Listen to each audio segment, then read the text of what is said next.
เด่นงามกลางเดือน12น้ำโขงไหลท่วมนองปิดทองพระธาตุเชียงแสนของกันกลางระหว่างพรมแดนเฮา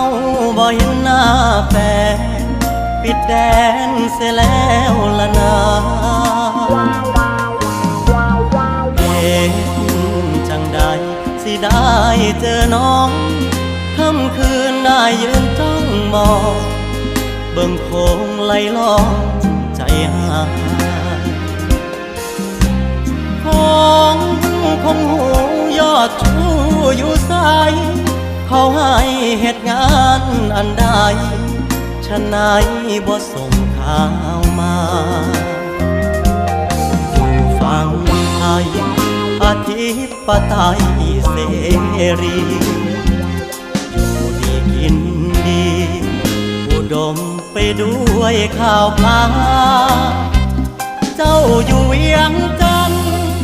อ้ายคิดทอดหลายเวลาเห็นน้ำโขงเอื่อยมา